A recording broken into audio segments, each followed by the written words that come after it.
પ્રકરણ 1 રાસાયણિક પ્રક્રિયાઓ અને સમીકરણો. પ્રસ્તાવના. તમારા રોજિંદા જીવનની પરિસ્થિતિઓને ધ્યાનમાં લો અને વિચારો કે શું થાય છે જ્યારે ઉનાળામાં ઓરડાના તાપમાને દૂધને ખુલ્લું રાખવામાં આવે. લોખંડના તવા ખિલ્લાને ભેજવાળા વાતાવરણમાં ખુલ્લા રાખવામાં આવે. દ્રાક્ષનું આથવણ થઈ જાય. ખોરાક રંધાય છે.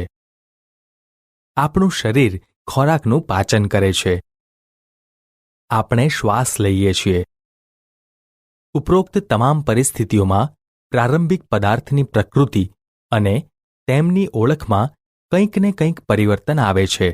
માટે પદાર્થ જુદી જ પ્રકૃતિ અને ઓળખ ધરાવતો નવો પદાર્થ મળે છે. દ્રવ્યના ભૌતિક અને રાસાયણિક ફેરફારો વિશે આપણે અગાઉના ધોરણોમાં અભ્યાસ કરી ચૂક્યા છીએ. આ તમામ પદાર્થના રાસાયણિક ફેરફાર છે. જ્યારે રાસાયણિક ફેરફાર થાય છે ત્યારે આપણે કહી શકીએ છીએ કે કોઈ રાસાયણિક પ્રક્રિયા થઈ છે. તમને કદાચ આશ્ચર્ય થાય કે ખરેખર રાસાયણિક પ્રક્રિયાનો અર્થ શું છે. આપણે કેવી રીતે જાણી શકીએ કે રાસાયણિક પ્રક્રિયા થઈ છે? આ પ્રશ્નોના ઉત્તર મેળવવા માટે ચાલો આપણે કેટલીક પ્રવૃત્તિઓ કરીએ. પ્રવૃત્તિ. ચેતવણી. આ પ્રવૃત્તિ માટે શિક્ષકની મદદ જરૂરી છે. જો વિદ્યાર્થીઓ આંખના રક્ષણ માટે ચશ્મા પહેરી લે તો વધારે સારું. લગભગ 3 થી 4 સેન્ટીમીટર લાંબી મેગ્નેશિયમની પટ્ટીને કાચ પેપર ઘસીને શુદ્ધ કરો. મેગ્નેશિયમની પટ્ટીને કાચ પેપર વડે ઘસવાથી તેના પર રહેલ ઓક્સાઇડનું પડ દૂર કરવામાં આવે છે. તેને ચીપિયા એટલે કે સાણસી વડે પકડીને બર્નર અથવા સ્પિરિટ લેમ્પની મદદથી સળગાવો અને તેની રાખને વોચ ગ્લાસમાં એકત્ર કરો. મેગ્નેશિયમની પટ્ટીને તમારી આંખોથી શક્ય તેટલી દૂર રાખીને સળગાવો. તમે શું અવલોકન કરો છો? તમે જોયું હશે કે મેગ્નેશિયમની પટ્ટી જગારા મારતી સફેદ જ્યોતથી સળગે છે અને સફેદ પાવડરમાં પરિવર્તિત થાય છે. આ પાવડર એ મેગ્નેશિયમ ઓક્સાઇડ છે. તેને મેગ્નેશિયમ તેમજ હવાના ઓક્સિજન વચ્ચે પ્રક્રિયા થવાથી મેગ્નેશિયમ ઓક્સાઇડ ઉદ્ભવે છે. Mg+O2 gives MgO. પ્રવૃત્તિ. એક કસનળીમાં લેડ નાઇટ્રેટનું દ્રાવણ લો. તેમાં પોટેશિયમ આયોડાઇડનું દ્રાવણ ઉમેરો. તમે શું અવલોકન કરો છો? પીળા રંગના લેડ આયોડાઇડના અવક્ષેપ મળે છે જે ઘન અવસ્થા ધરાવે છે. PbNO3 2 2Ki gives PbI2 2KNO3. પ્રવૃત્તિ.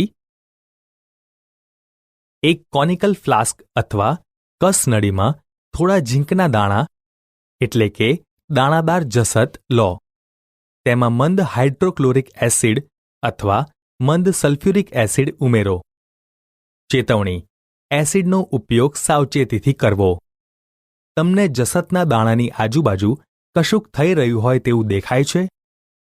જસતના દાણા પર હાઇડ્રોજન વાયુના પરપોટા થયેલા જોવા મળે છે જે વાયુ અવસ્થા ધરાવે છે. કોનિકલ ફ્લાસ્ક અથવા કસનળીને સ્પર્શ કરો. શું તાપમાનમાં કોઈ ફેરફાર થાય છે? કોનિકલ ફ્લાસ્ક ગરમ લાગે છે. પ્રક્રિયા દરમિયાન ઉષ્મા મુક્ત થાય છે. આમ તાપમાનમાં વધારો થાય છે. Zn+2HCl gives ZnCl2 H2 ઉષ્મા.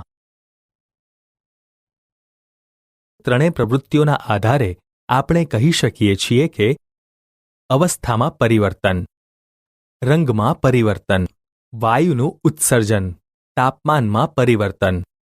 અવલોકનની મદદથી કોઈ રાસાયણિક પ્રક્રિયા થઈ છે તે નક્કી કરી શકાય છે.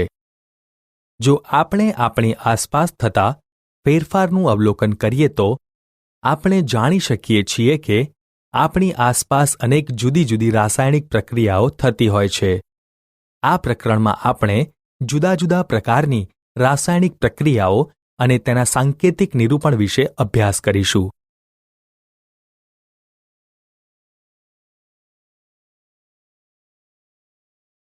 રાસાયણિક સમીકરણો. મેગ્નેશિયમની પટ્ટીનું દહનની પ્રવૃત્તિનું વર્ણન આ મુજબ થઈ શકે.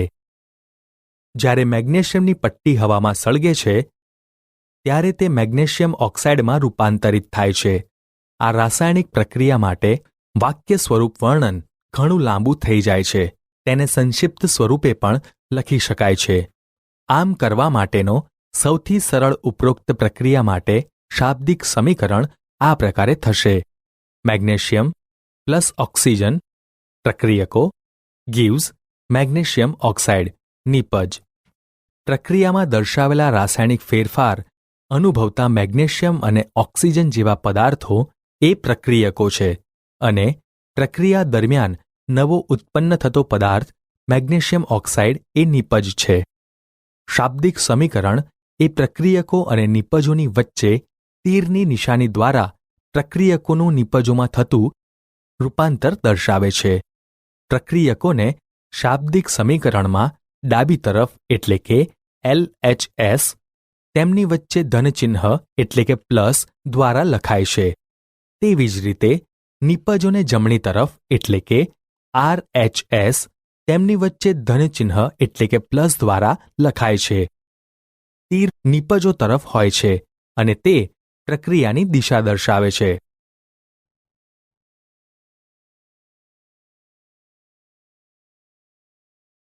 રાસાયણિક સમીકરણ લખવું. શું રાસાયણિક સમીકરણોને અન્ય કોઈ રીતે સંક્ષિપ્તમાં એટલે કે ટૂંકમાં રજૂ કરી શકાય?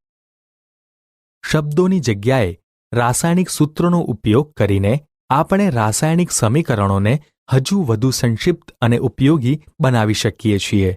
કોઈ પણ રાસાયણિક પ્રક્રિયાને રાસાયણિક સમીકરણ દ્વારા રજૂ કરી શકાય છે.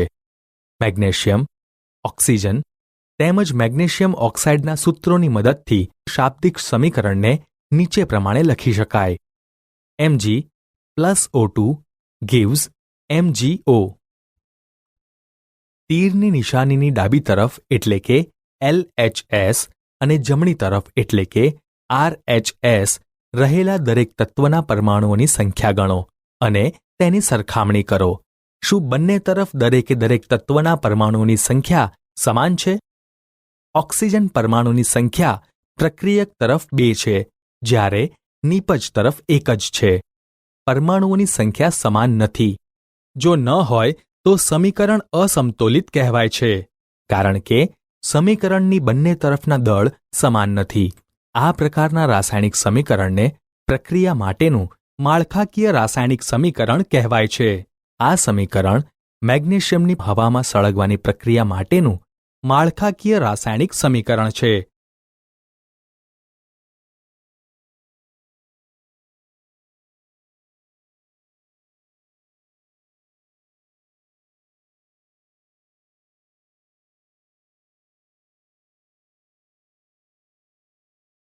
સમતોલિત રાસાયણિક સમીકરણ.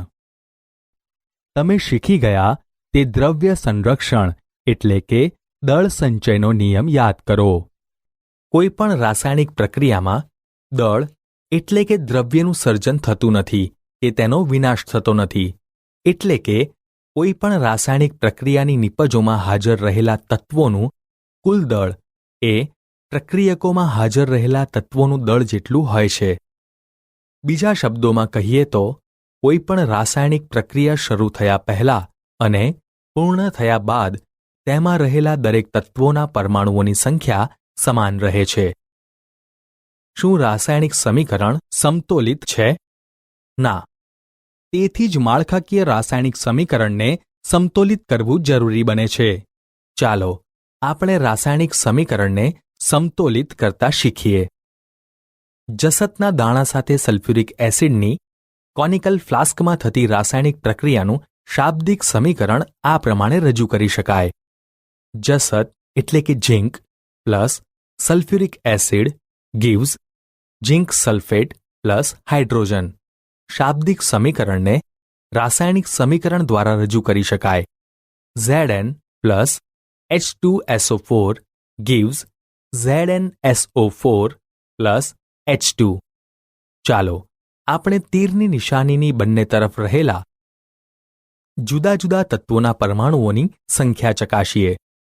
તત્વ Zn પ્રક્રિયકોમાં પરમાણુઓની સંખ્યા LHS 1, નિપજોના પરમાણુઓની સંખ્યા RHS 1. તત્વ H પ્રક્રિયકોમાંના પરમાણુઓની સંખ્યા LHS 2, નિપજોમાંના પરમાણુઓની સંખ્યા RHS 2. તત્વ S પ્રક્રિયકોમાંના પરમાણુઓની સંખ્યા LHS 1, નિપજોમાંના પરમાણુઓની સંખ્યા RHS 1. તત્વ O પ્રક્રિયકોમાંના પરમાણુઓની સંખ્યા LHS 4, નિપજોમાંના પરમાણુઓની સંખ્યા RHS 4. સમીકરણમાં તીરની નિશાનીની બંને તરફ દરેક તત્વના પરમાણુઓની સંખ્યા સમાન થાય છે, તેથી તે સમતોલિત રાસાયણિક સમીકરણ કહેવાય છે.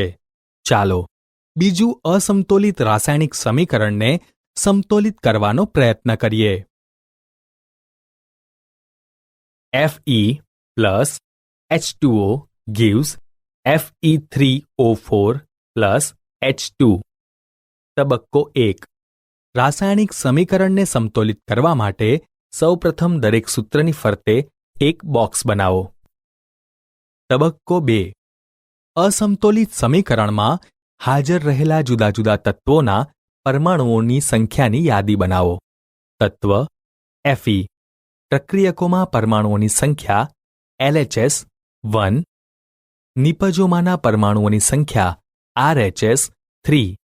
તત્વ H પ્રક્રિયકોમાંના પરમાણુઓની સંખ્યા LHS 2, નિપજોમાંના પરમાણુઓની સંખ્યા RHS 2.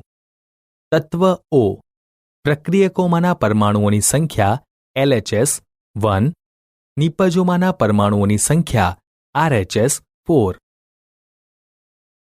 તબક્કો 3. સરળતા ખાતર સૌથી વધુ પરમાણુઓ ધરાવતા સંયોજનના સમતોલનની શરૂઆત કરો. તે પ્રક્રિયક કે નિપજ ગમે તે હોઈ શકે છે. તે સંયોજનમાં સૌથી વધુ પરમાણુઓ ધરાવતું તત્વ પસંદ કરો. આ માપદંડ એટલે કે સિદ્ધાંત પ્રમાણે Fe3O4 અને તેમાં રહેલા ઓક્સિજન તત્વની પસંદગી કરો.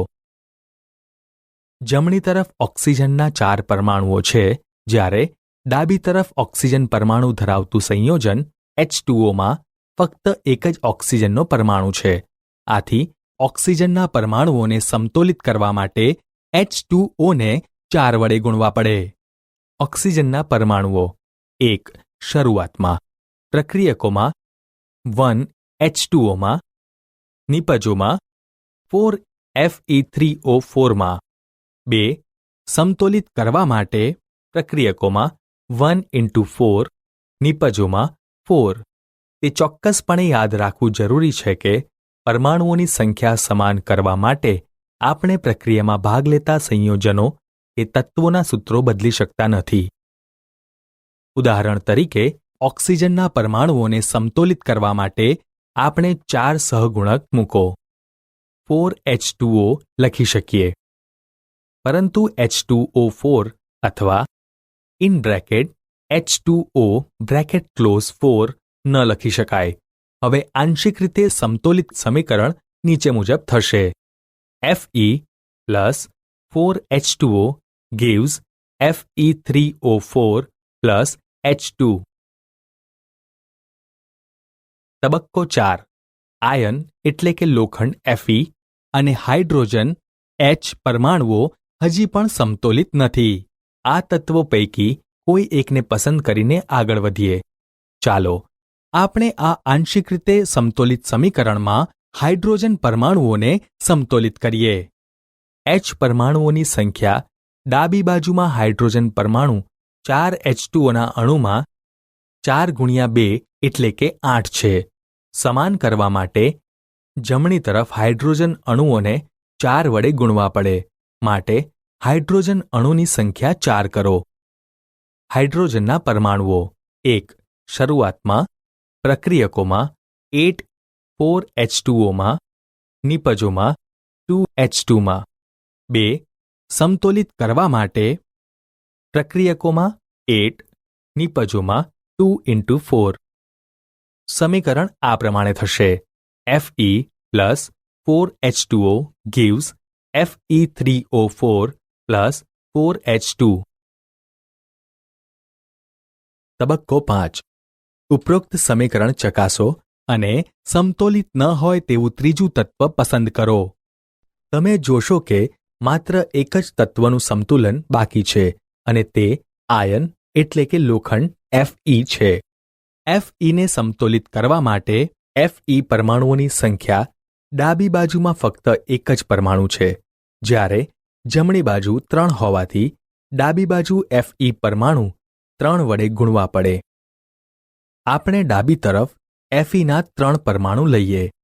આયનના પરમાણુઓ 1 શરૂઆતમાં, પ્રક્રિયકોમાં 1 Fe માં, નિપજોમાં 3 Fe3O4 માં. 2. સમતોલિત કરવા માટે પ્રક્રિયકોમાં 1 × 3, નિપજોમાં 3. 3Fe plus H2O gives Fe3O4 plus 4H2. તબક્કો 6. અંતમાં સમતોલિત સમીકરણની ખરાઈ કરવા માટે આપણે સમીકરણની બંને તરફ રહેલા દરેક તત્વના પરમાણુઓની ગણતરી કરીએ. 3Fe plus 4H2O gives Fe3O4 plus 4H2. સમીકરણમાં બંને તરફ રહેલા તત્વોના પરમાણુઓની સંખ્યા સમાન છે. હવે આ સમીકરણ સમતોલિત છે. રાસાયણિક સમીકરણોને સમતોલિત કરવાની આ પદ્ધતિ હીટ એન્ડ ટ્રાયલ પદ્ધતિ કહેવાય છે, કારણ કે આપણે નાનામાં નાના પૂર્ણાંક સહગુણક દ્વારા સમીકરણને સમતોલિત કરવાનો પ્રયત્ન કરીએ છીએ. તબક્કો 7. ભૌતિક અવસ્થાઓની સંજ્ઞાઓ લખવી તથા ધ્યાનપૂર્વક ઉપરોક્ત દર્શાવેલા સમતોલિત સમીકરણને તપાસો. શું આ સમીકરણ દ્વારા આપણને દરેક પ્રક્રિયક અને નિપજની ભૌતિક અવસ્થા વિશે માહિતી પ્રાપ્ત થાય છે? આ સમીકરણમાં તેઓની ભૌતિક અવસ્થાઓ વિશેની કોઈ માહિતી અપાયેલી નથી. રાસાયણિક સમીકરણને વધુ માહિતીપ્રદ બનાવવા માટે પ્રક્રિયક અને નિપજના રાસાયણિક સૂત્રોની સાથે તેઓની ભૌતિક અવસ્થાઓનો ઉલ્લેખ કરવામાં આવે છે. પ્રક્રિયકો અને નિપજોની વાયુરૂપ અવસ્થા માટે G, પ્રવાહી અવસ્થા માટે L, જલીય દ્રાવણ અવસ્થા માટે AQ અને ઘન અવસ્થા માટે S જેવા સંકેતો દ્વારા દર્શાવવામાં આવે છે.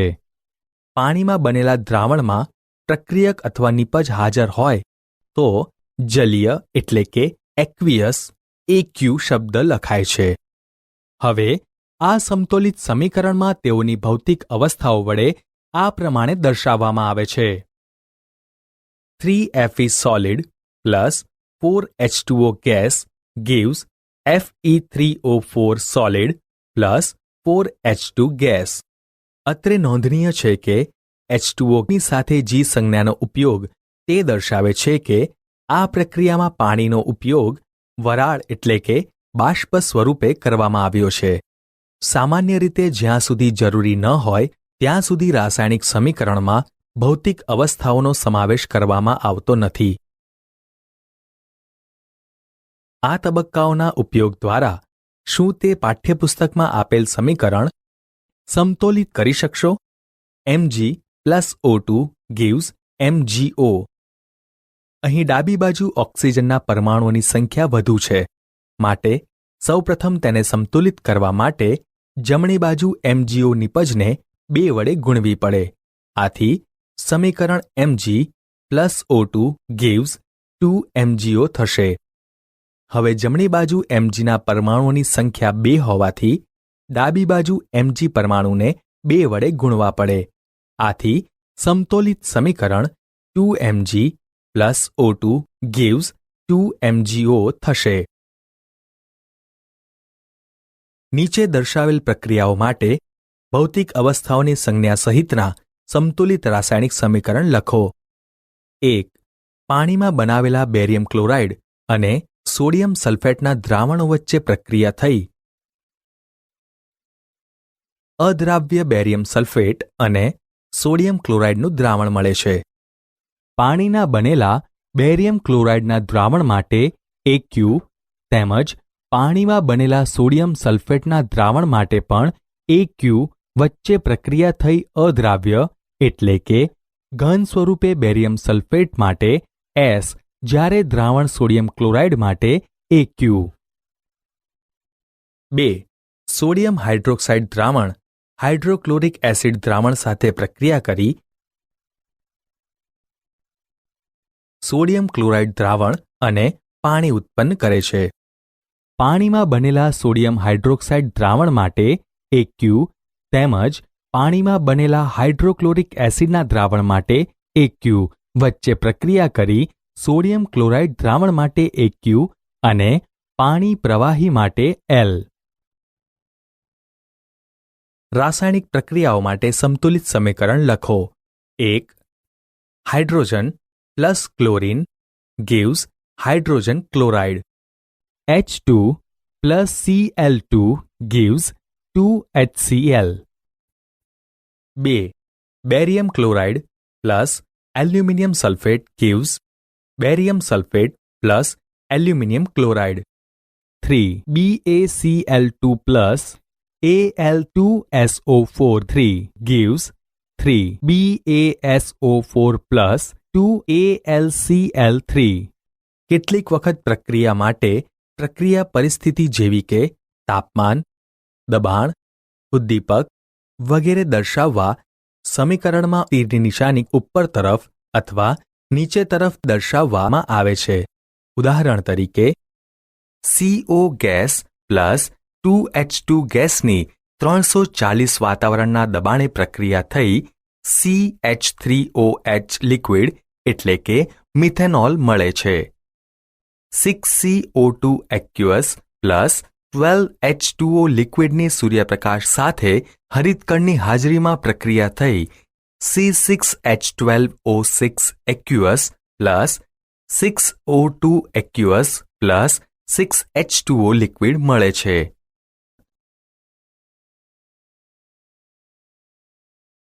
રાસાયણિક પ્રક્રિયાઓના પ્રકાર. આપણે શીખી ગયા કે કોઈ પણ રાસાયણિક પ્રક્રિયા દરમિયાન કોઈ એક તત્વના પરમાણુઓનું રૂપાંતર અન્ય તત્વના પરમાણુઓમાં થતું નથી તેમજ પરમાણુઓ મિશ્રણમાંથી અદૃશ્ય થઈ જાય અને બહારથી ગમે ત્યાંથી મિશ્રણમાં દાખલ થઈ જાય તેવું બનતું નથી. ખરેખર રાસાયણિક પ્રક્રિયાઓમાં પરમાણુઓ વચ્ચે બંધો તૂટીને તેમજ બનીને નવા પદાર્થો ઉદ્ભવે છે. પરમાણુઓ વચ્ચે બનતા બંધના પ્રકાર વિશે તમે અભ્યાસ કરશો.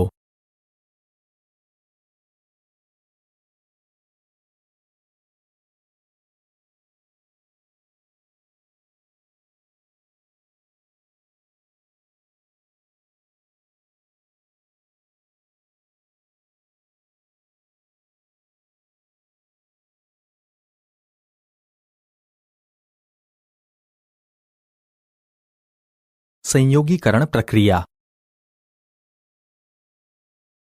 પ્રવૃત્તિ. બીકરમાં કેલ્શિયમ ઓક્સાઇડ અથવા કડી ચૂનાની થોડી માત્રા લો. તેમાં ધીરે ધીરે પાણી ઉમેરો. બીકરને સ્પર્શ કરો. શું તમે તાપમાનમાં કોઈ ફેરફાર અનુભવો છો? બીકર ગરમ લાગે છે. કેલ્શિયમ ઓક્સાઇડ એ ખૂબ જ પ્રબળતાથી પાણી સાથે પ્રક્રિયા કરીને કેલ્શિયમ હાઇડ્રોક્સાઇડ એટલે કે ફોડેલો ચૂનો બનાવે છે અને પુષ્કળ પ્રમાણમાં ઉષ્મા ઉત્પન્ન કરે છે. CaO સોલિડ એટલે કે કડી ચૂનો plus H2O liquid gives CaOH2 aqueous એટલે કે ફોડેલો ચૂનો પ્લસ ઉષ્મા. આ પ્રક્રિયામાં કેલ્શિયમ ઓક્સાઇડ અને પાણી સંયોજાઈને એક નિપજ કેલ્શિયમ હાઇડ્રોક્સાઇડ બનાવે છે.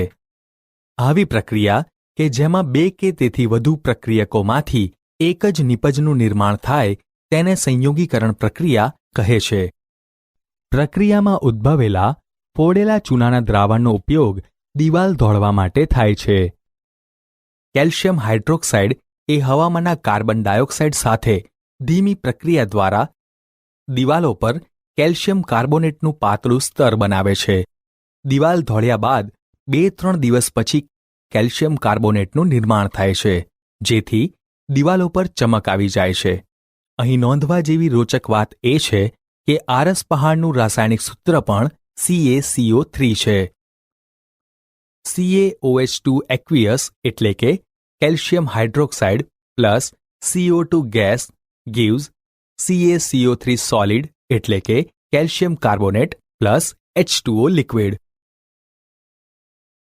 ચાલો આપણે સંયોગીકરણ પ્રક્રિયાના કેટલાક વધુ ઉદાહરણોની ચર્ચા કરીએ. 1. કોલસાનું સળગવું. C solid plus O2 gas gives CO2 gas. 2. Hydrogen H2 gas અને ઓક્સિજન O2 ગેસમાંથી H2O લિક્વિડ પાણીનું નિર્માણ. 2H2 gas plus O2 gas gives 2H2O liquid.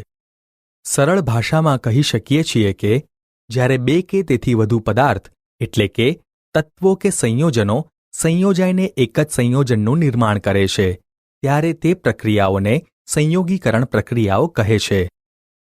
પ્રવૃત્તિમાં પણ આપણે અવલોકન કર્યું છે કે વધુ માત્રામાં ઉષ્મા ઉત્પન્ન થઈ છે તે પ્રક્રિયા મિશ્રણને ગરમ બનાવે છે.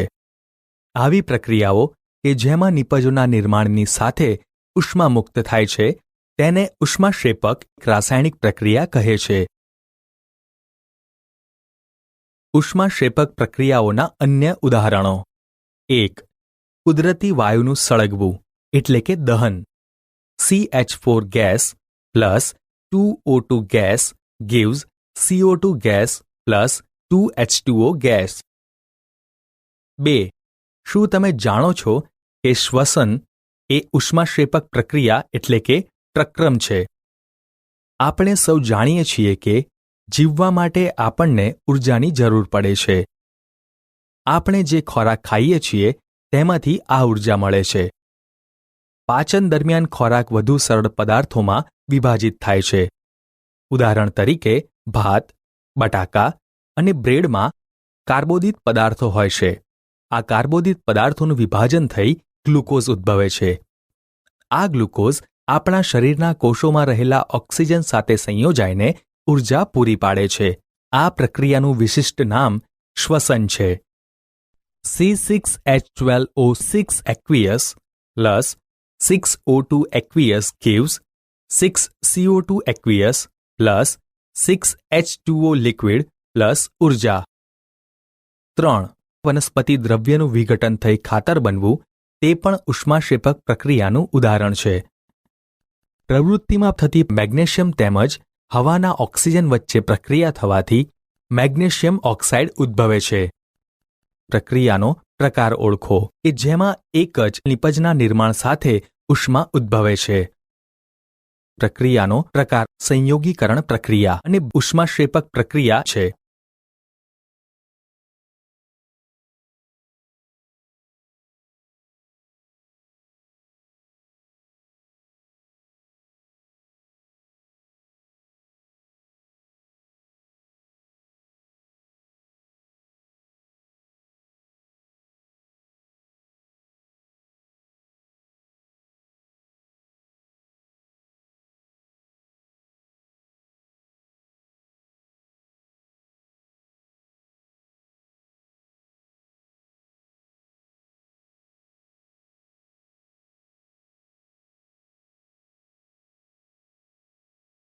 વિઘટન પ્રક્રિયા. પ્રવૃત્તિ. એક શુષ્ક ઉત્કલન નળીમાં 2 ગ્રામ ફેરસ સલ્ફેટ લો. ફેરસ સલ્ફેટના સ્ફટિકનો રંગ નોંધો. ફેરસ સલ્ફેટનો રંગ લીલો છે. ઉત્કલન નળીને બર્નર અથવા સ્પિરિટ લેમ્પની જ્યોત પર ગરમ કરો. ગરમ કર્યા બાદ ફેરસ સલ્ફેટના સ્ફટિકના રંગનું અવલોકન કરો. શું તમે નોંધ્યું કે ફેરસ સલ્ફેટના સ્ફટિકનો લીલો રંગ બદલાયો છે? હા, લીલા રંગમાંથી સફેદ રંગનો પાવડર મળે છે. ફેરસ સલ્ફેટના બળવાથી ઉદ્ભવતી લાક્ષણિક વાસ પણ તમે સૂંઘી શકો છો. કેવી વાસ આવે છે? સડેલા ઈંડા જેવી SO2ની વાસ આવે છે.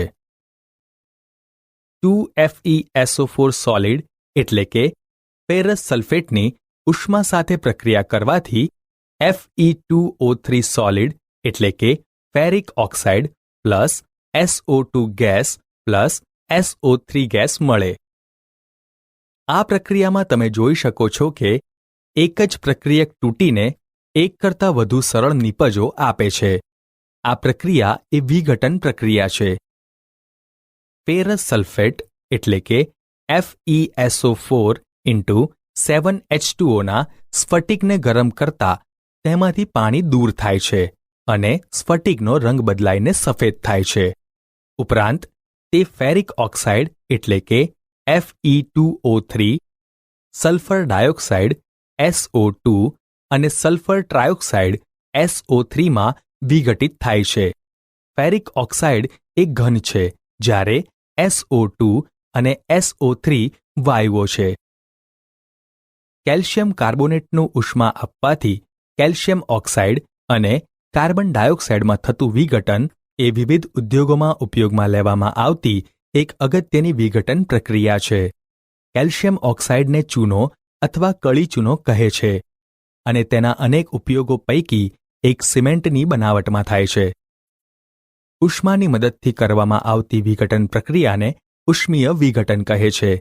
દાખલા તરીકે CaCO3 સોલિડ એટલે કે ચૂનાના પથ્થરની ઉષ્મા સાથેની પ્રક્રિયાથી CaO સોલિડ એટલે કે કળી ચૂનો પ્લસ CO2 ગેસ મળે.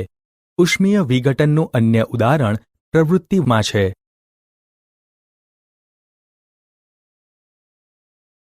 પ્રવૃત્તિ ઉત્કલન નળીમાં આશરે 2 ગ્રામ લેડ નાઇટ્રેટનો પાવડર લો. ઉત્કલન નળીને ચીપિયા એટલે કે ઉત્કલન નળી હોલ્ડર વડે પકડીને જ્યોત પર તપાવો. તમે શું અવલોકન કરો છો? જો કોઈ પરિવર્તન દેખાય તો તેને નોંધી લો. તમને કથ્થાઈ રંગનો ધુમાડો ઉત્પન્ન થતો દેખાશે. આ ધુમાડો નાઇટ્રોજન ડાયોક્સાઇડનો છે. આ પ્રક્રિયા આ પ્રમાણે થાય છે. 2PbNO32 એટલે કે લેડ નાઇટ્રેટની ઉષ્મા સાથે પ્રક્રિયા કરતા 2PbO સોલિડ એટલે કે lead oxide plus 4NO2 gas એટલે કે nitrogen dioxide plus O2 gas એટલે કે ઓક્સિજન મળે.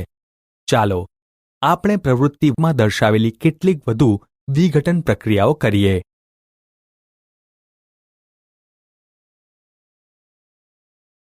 પ્રવૃત્તિ એક પ્લાસ્ટિકનો કપ લઈ તેના તળિયે 2 છિદ્ર કરો અને આ છિદ્રોમાં રબરના બૂચ લગાવો.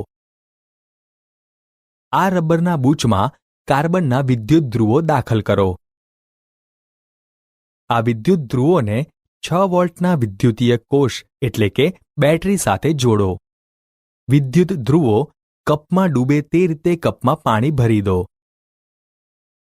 પાણીમાં મંદ સલ્ફ્યુરિક એસિડના થોડા ટીપા ઉમેરો. 2 પાણીથી ભરેલી કસનળીઓ લો અને તેને કાર્બનના 2 વિદ્યુત ધ્રુવો પર ઊંધી ગોઠવો. વિદ્યુત પ્રવાહ ચાલુ કરી સમગ્ર ઉપકરણને થોડી વાર માટે ખલેલ પહોંચાડ્યા સિવાય રાખી મૂકો. તમને બંને વિદ્યુત ધ્રુવો પર પરપોટા ઉદ્ભવતા દેખાશે. આ પરપોટા કસનળીઓમાંના પાણીનું વિસ્થાપન કરે છે. શું બંને કસનળીઓમાં એકઠા થયેલા વાયુનું કદ સમાન છે? ના, બંને કસનળીમાં રહેલા વાયુના કદ સમાન નથી. એક કસનળીનો વાયુ બીજી કસનળી કરતાં બમણો છે. જે કસનળીમાં વાયુનું કદ બમણું છે તે હાઇડ્રોજન છે અને બીજી કસનળીમાં ઓક્સિજન છે. બંને કસનળીઓમાં પૂરતા પ્રમાણમાં વાયુ ભરાઈ જાય ત્યારે સાવધાનીપૂર્વક કસનળીઓને દૂર કરો. વારાફરતી બંને કસનળીઓના મુખ ઉપર સળગતી મીણબત્તી લાવી વાયુઓની પરખ કરો. ચેતવણી: આ તબક્કો શિક્ષક દ્વારા સાવધાનીપૂર્વક થવો જોઈએ. દરેક સ્થિતિમાં શું થાય છે? એક કસનળીમાંનો વાયુ પોતે સળગે છે જ્યારે બીજી કસનળીનો વાયુ મીણબત્તીને વધુ પ્રકાશિત જ્યોતથી સળગાવે છે. પ્રત્યેક કસનળીમાં કયો વાયુ હાજર છે? જે વાયુ પોતે સળગે છે તે હાઇડ્રોજન વાયુ છે, તે દહનશીલ છે. અને મીણબત્તીને વધુ પ્રકાશિત જ્યોતિ સળગાવે છે તે ઓક્સિજન વાયુ છે, તે દહનપોષક છે.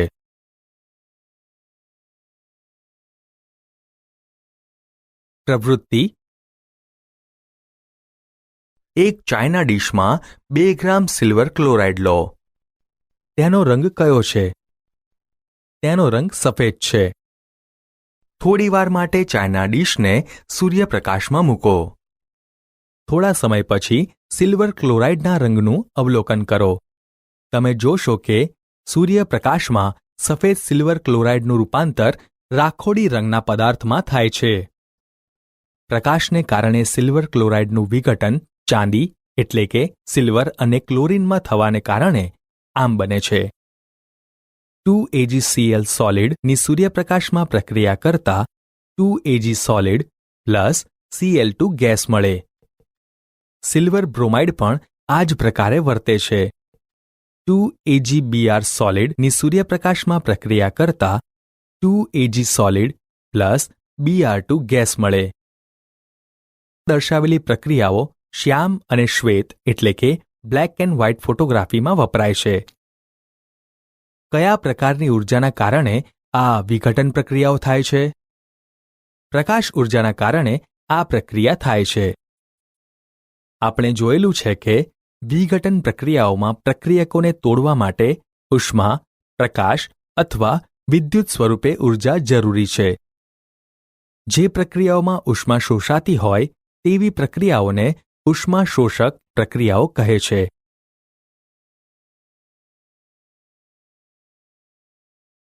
બીજી એક પ્રવૃત્તિ કરો.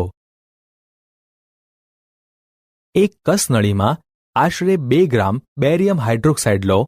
તેમાં 1 ગ્રામ એમોનિયમ ક્લોરાઇડ ઉમેરીને તેને કાચના સળિયા વડે મિશ્ર કરો. તમારી હથેળીને કસનળીના તળિયાના સંપર્કમાં લાવો. તમે શું અનુભવો છો? કસનળી ઠંડી લાગે છે? શું તે ઉષ્માક્ષેપક પ્રક્રિયા છે કે ઉષ્મા શોષક પ્રક્રિયા છે? આ પ્રક્રિયા ઉષ્મા શોષક છે.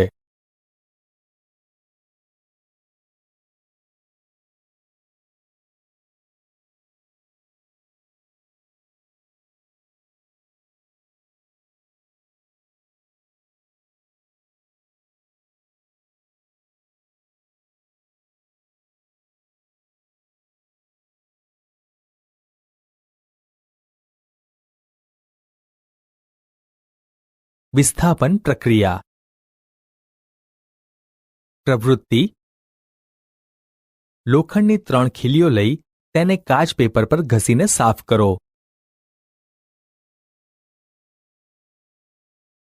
A અને B નિશાન કરેલી 2 કસનળીઓ લો. દરેક કસનળીમાં આશરે 10 ml કોપર સલ્ફેટનું દ્રાવણ લો. લોખંડની 2 ખીલીઓને દોરી વડે બાંધીને કોપર સલ્ફેટના દ્રાવણથી ભરેલી એક કસનળી બીમાં 20 મિનિટ માટે ડૂબાડો. સરખામણી કરવા માટે લોખંડની એક ખીલીને અલગ રાખો. 20 મિનિટ બાદ બંને ખીલીઓને કોપર સલ્ફેટના દ્રાવણમાંથી બહાર કાઢો. કસનળી A અને Bમાં રહેલા કોપર સલ્ફેટના દ્રાવણના રંગની તીવ્રતાની સરખામણી કરો. કસનળી Bના કોપર સલ્ફેટના દ્રાવણનો રંગ આછો થાય છે. કોપર સલ્ફેટના દ્રાવણમાં ડૂબાડેલી ખીલીઓના રંગની સરખામણી અલગ રાખેલી ખીલી સાથે કરો.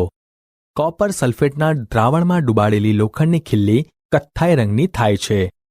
શા માટે લોખંડની ખીલી કથ્થાઈ રંગની થાય છે અને કોપર સલ્ફેટનો ભૂરો રંગ ઝાંખો એટલે કે આછો થાય છે? પ્રવૃત્તિમાં આ પ્રમાણે પ્રક્રિયા થાય છે. Fe solid plus CaSO4 aqueous એટલે કે copper sulphate gives FeSO4 aqueous એટલે iron sulphate plus Cu solid. આ પ્રક્રિયામાં આયર્ન કોપર સલ્ફેટના દ્રાવણમાંથી કોપરને વિસ્થાપિત અથવા દૂર કરે છે. આ પ્રક્રિયાને વિસ્થાપન પ્રક્રિયા કહે છે. વિસ્થાપન પ્રક્રિયાઓના અન્ય ઉદાહરણો આ પ્રમાણે છે. Zn solid plus CuSO4 aqueous એટલે copper sulphate gives ZnSO4 aqueous એટલે કે zinc sulphate plus Cu solid. આ પ્રક્રિયામાં ઝિંક કોપર સલ્ફેટના દ્રાવણમાંથી કોપરને વિસ્થાપિત અથવા દૂર કરે છે.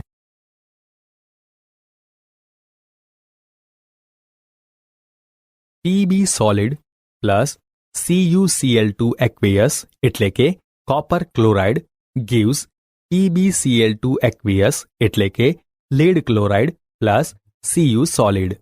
આ પ્રક્રિયામાં લેડ કોપર ક્લોરાઇડના દ્રાવણમાંથી કોપરને વિસ્થાપિત અથવા દૂર કરે છે. ઝિંક અને લેડ કોપર કરતાં વધુ સક્રિય તત્વો છે. તે કોપરના સંયોજનમાંથી કોપરને વિસ્થાપિત કરે છે.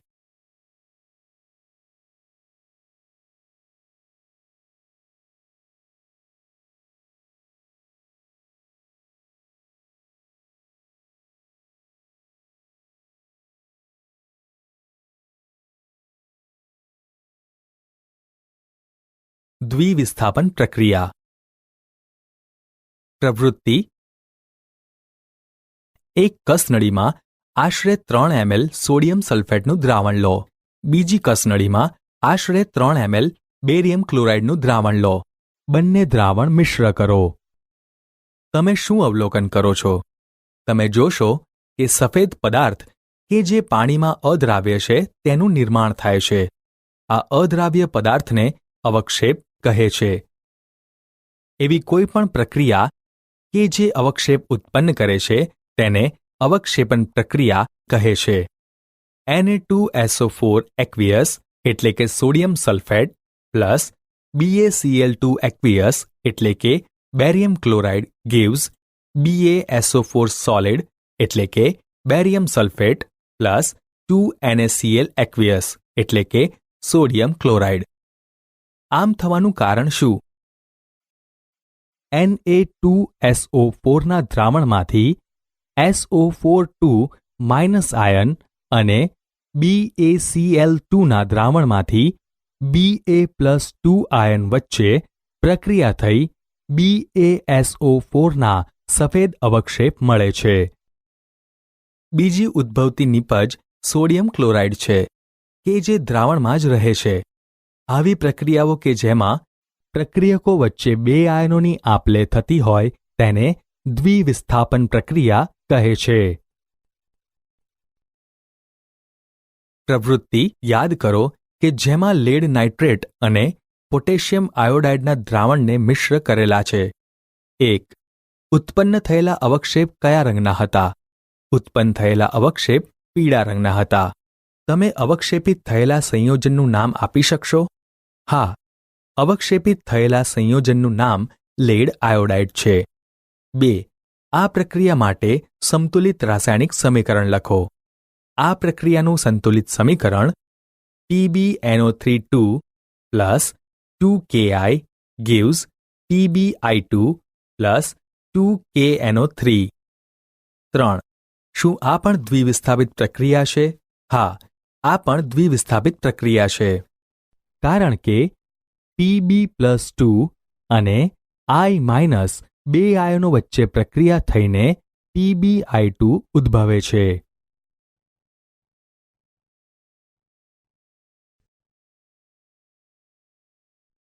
પ્રવૃત્તિ. 1 ગ્રામ કોપરનો ભુક્કો ધરાવતી ચાઇના ડીશને ગરમ કરો. તમે શું અવલોકન કરો છો? કોપરના ભુક્કાની સપાટી પર કાળા રંગના કોપર 2 ઓક્સાઇડનું પડ જામી જાય છે. આ કાળો પદાર્થ શાથી ઉદ્ભવ્યો? કોપરમાં ઓક્સિજન ઉમેરાઈને કોપર ઓક્સાઇડ બનવાથી આમ થાય છે. 2Cu પ્લસ O2 ની ઉષ્મા સાથે પ્રક્રિયા કરવાથી 2CuO મળે. જો આ ગરમ કરેલા પદાર્થ એટલે કે CuO પરથી હાઇડ્રોજન વાયુ પસાર કરવામાં આવે તો પ્રતિગામી એટલે કે ઊંધી પ્રક્રિયા થવાના કારણે સપાટી પરનું કાળા રંગનું આવરણ એ કથ્થાઈ રંગમાં ફેરવાય છે અને કોપર એટલે કે તાંબુ ઉદ્ભવે છે. CuO પ્લસ H2 ની ઉષ્મા સાથે પ્રક્રિયા કરવાથી Cu પ્લસ H2O મળે. જો પ્રક્રિયા દરમિયાન પદાર્થ ઓક્સિજન મેળવે તો તેનું ઓક્સિડેશન થયું તેમ કહેવાય. જો પ્રક્રિયા દરમિયાન પદાર્થ ઓક્સિજન ગુમાવે તો તેનું રિડક્શન થયું તેમ કહેવાય. આ પ્રક્રિયા દરમિયાન કોપર 2 ઓક્સાઇડ ઓક્સિજન ગુમાવી રહ્યો છે અને તેનું રિડક્શન થયું છે. હાઇડ્રોજન એ ઓક્સિજન મેળવી રહ્યો છે અને તેનું ઓક્સિડેશન થયું છે. બીજા શબ્દોમાં કહીએ તો પ્રક્રિયા દરમિયાન એક પ્રક્રિયક ઓક્સિડેશન પામે છે જ્યારે બીજો રિડક્શન પામે છે. આવી પ્રક્રિયાઓને ઓક્સિડેશન રિડક્શન પ્રક્રિયાઓ અથવા રેડોક્સ પ્રક્રિયાઓ કહે છે. CuO પ્લસ H2 નું ઉષ્મા સાથે પ્રક્રિયા કરતા Cu પ્લસ H2O મળે છે. CuO નું રિડક્શન થાય છે અને Cu મળે છે. H2 નું ઓક્સિડેશન થાય છે અને H2O મળે છે. CuO નું રિડક્શન અને H2 નું ઓક્સિડેશન થાય છે. રેડોક્સ પ્રક્રિયાના કેટલાક અન્ય ઉદાહરણો. ZnO plus C gives Zn plus CO. પ્રક્રિયામાં કાર્બનનું કાર્બન મોનોક્સાઇડમાં એટલે કે COમાં ઓક્સિડેશન થયું છે અને ઝિંક ઓક્સાઇડનું એટલે કે ZnOનું ઝિંક એટલે કે જસત એટલે કે Znમાં રિડક્શન થયું છે. MnO2 plus 4HCl gives MnCl2 plus 2H2O plus Cl2. પ્રક્રિયામાં HClનું Cl2માં ઓક્સિડેશન થયું છે જ્યારે MnO2નું MnCl2માં રિડક્શન થયું છે.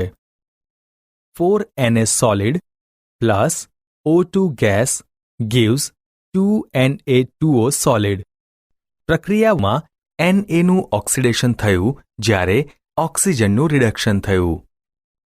ઉદાહરણો પરથી આપણે કહી શકીએ કે પ્રક્રિયા દરમિયાન જો પદાર્થ ઓક્સિજન મેળવે અથવા હાઇડ્રોજન ગુમાવે તો તે ઓક્સિડેશન પામે છે.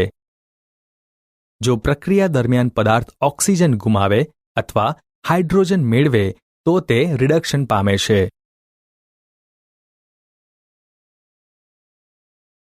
પ્રવૃત્તિ યાદ કરો કે જેમાં મેગ્નેશિયમની પટ્ટી હવામાં એટલે કે ઓક્સિજનમાં પ્રજ્વલિત જ્યોતથી સળગે છે અને સફેદ પદાર્થ મેગ્નેશિયમ ઓક્સાઇડમાં ફેરવાય છે. આ પ્રક્રિયામાં મેગ્નેશિયમનું ઓક્સિડેશન થયું છે કે રિડક્શન? આ પ્રક્રિયામાં મેગ્નેશિયમનું ઓક્સિડેશન થયું કારણ કે મેગ્નેશિયમ એ ઓક્સિજન મેળવે છે અને તેનું મેગ્નેશિયમ ઓક્સાઇડમાં રૂપાંતર થાય છે. શું તમે રોજિંદા જીવનમાં ઓક્સિડેશન પ્રક્રિયાઓની અસરો જોઈ?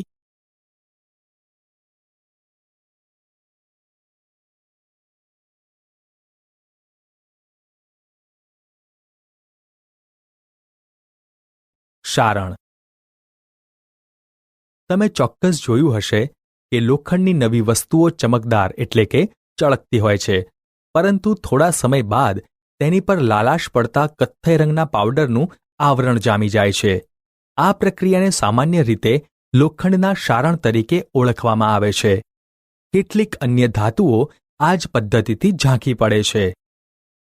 શું તમે ક્યારેય તાંબા અને ચાંદી પર જામી જતા થરનો રંગ નોંધ્યો છે?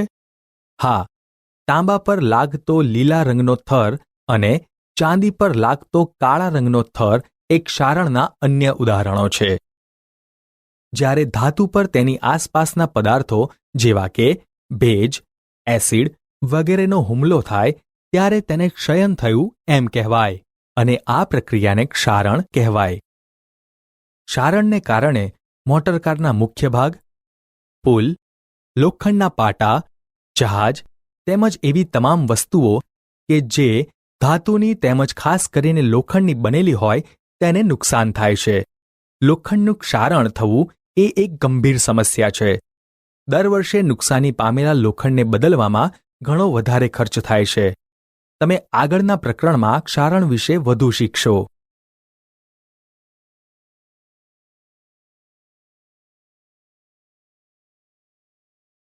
ખોરાપણું, ખોરું થવું. શું તમે લાંબા સમયથી રાખી મૂકેલા ચરબીયુક્ત કે તૈલી ખોરાકનો સ્વાદ અથવા વાસ પારખેલા છે? જ્યારે તેલ અથવા ચરબીનું ઓક્સિડેશન થાય ત્યારે તે ખોરું થઈ જાય છે અને તેની વાસ તથા સ્વાદ બદલાઈ જાય છે. સામાન્ય રીતે ચરબીયુક્ત તેમજ તૈલી ખોરાકમાં ઓક્સિડેશનનો પ્રતિકાર કરે તેવા પદાર્થો ઉમેરવામાં આવે છે. હવા ચુસ્ત રીતે બંધ પાત્રમાં ખોરાક રાખવાથી તેનું ઓક્સિડેશન ધીમું થાય છે. શું તમે જાણો છો કે ચિપ્સ એટલે કે કાતરી બનાવવાવાળા ચિપ્સનું ઓક્સિડેશન થતું અટકાવવા માટે તેમાં નાઇટ્રોજન જેવા નિષ્ક્રિય વાયુ ભરે છે?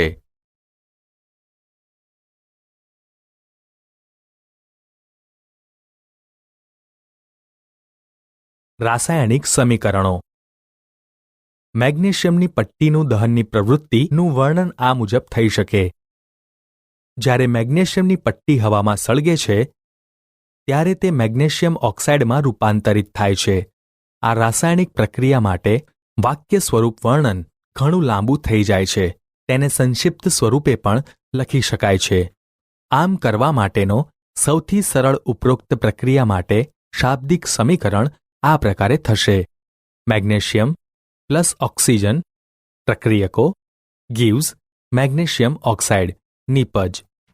પ્રક્રિયામાં દર્શાવેલા રાસાયણિક ફેરફાર અનુભવતા મેગ્નેશિયમ અને ઓક્સિજન જેવા પદાર્થો એ પ્રક્રિયકો છે અને પ્રક્રિયા દરમિયાન નવો ઉત્પન્ન થતો પદાર્થ મેગ્નેશિયમ ઓક્સાઇડ એ નિપજ છે. શાબ્દિક સમીકરણ એ પ્રક્રિયકો અને નિપજોની વચ્ચે તીરની નિશાની દ્વારા પ્રક્રિયકોનું નિપજોમાં થતું રૂપાંતર દર્શાવે છે. પ્રક્રિયકોને શાબ્દિક સમીકરણમાં ડાબી તરફ એટલે કે LHS તેમની વચ્ચે ધનચિહ્ન એટલે કે પ્લસ દ્વારા લખાય છે. તેવી જ રીતે નિપજોને જમણી તરફ એટલે કે RHS તેમની વચ્ચે ધનચિહ્ન એટલે કે પ્લસ દ્વારા લખાય છે. તીર નિપજો તરફ હોય છે અને તે પ્રક્રિયાની દિશા દર્શાવે છે.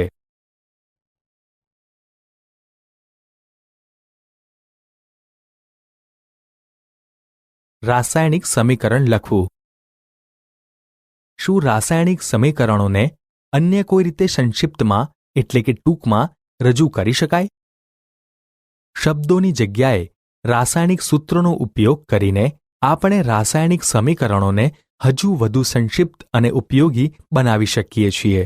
કોઈ પણ રાસાયણિક પ્રક્રિયાને રાસાયણિક સમીકરણ દ્વારા રજૂ કરી શકાય છે.